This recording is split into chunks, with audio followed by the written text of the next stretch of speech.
warahmatullahi wabarakatuh. Perkenalkan, nama saya Nasila Maulidia dari Institut Agama Islam Negeri Jember, dari Fakultas Ilmu Tarbiyah dan Ilmu Keguruan, dari Prodi Tadris Matematika dengan NIM T 2017-7084.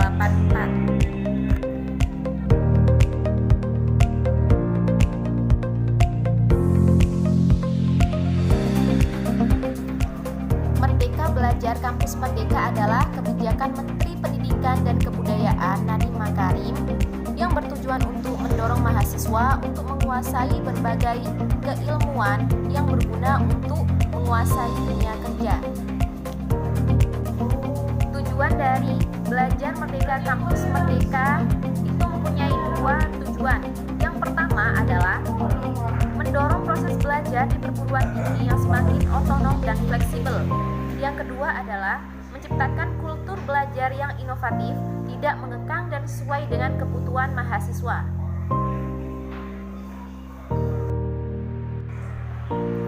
Merdeka Belajar Kampus Merdeka tersebut memiliki 8 program pembelajaran di luar kampus. Yang pertama, proyek di desa. Yang kedua, pertukaran pelajar. Yang ketiga, penelitian dan riset. Yang keempat, kewirausahaan. Yang kelima, studi proyek independen. Yang keenam, proyek kemanusiaan. Yang ketujuh, mengajar di sekolah. Yang kedelapan, magang atau praktek industri. Yang pertama, proyek di desa adalah proyek sosial yang membantu masyarakat di pedesaan atau daerah terpencil dalam membangun ekonomi, infrastruktur, dan lainnya. Kegiatan tersebut dapat dilakukan bersama dengan aparatur desa atau kepala desa, BUM desa, koperasi, atau organisasi desa lainnya.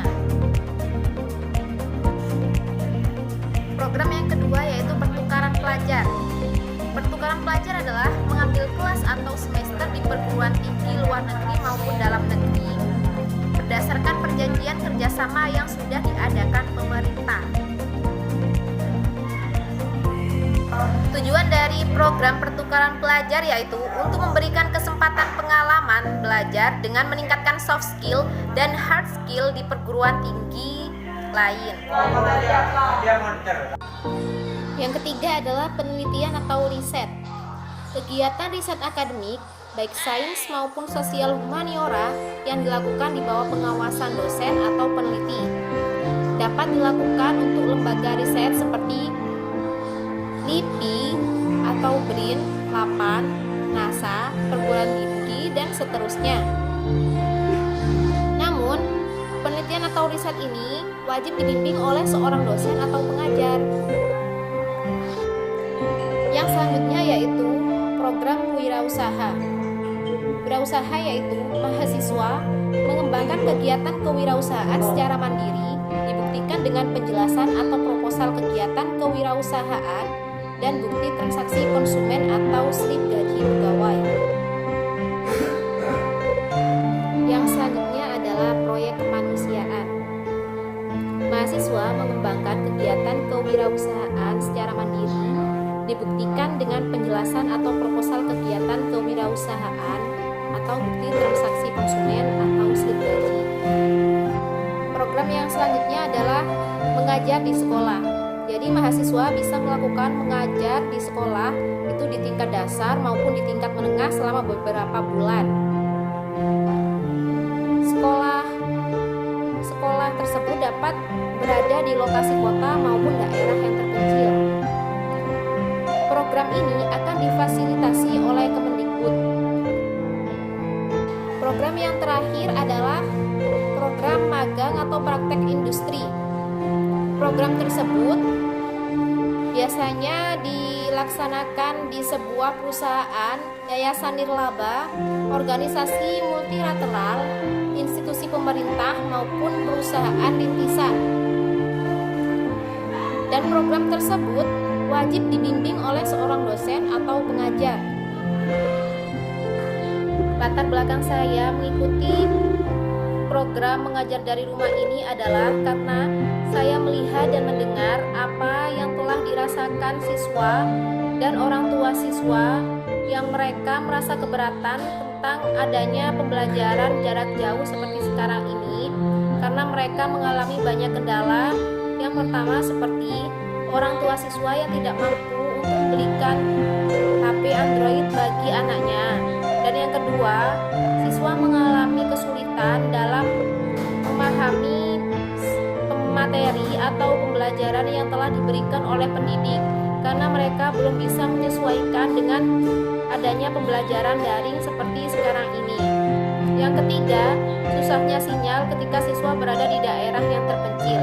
Maka dari situlah saya tertarik dengan mengikuti adanya kegiatan relawan mengajar dari rumah ini.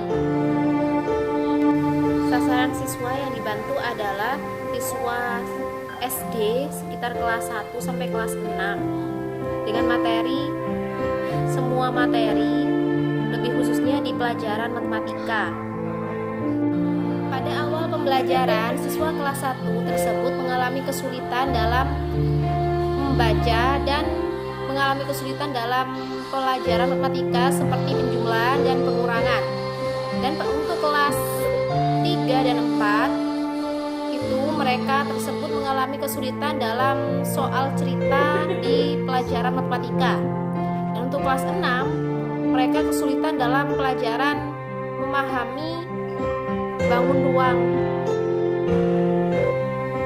Dan ketika setelah usai dan kondisi sesudah pembelajaran, mereka semakin hari, untuk yang kelas 1 mereka semakin hari semakin lancar dalam membaca dan penjumlahan matematika. Untuk yang kelas 4 dan 3 dan 4 mereka mengalami kemajuan dalam hal pembelajaran matematika, juga dialami oleh kelas 6.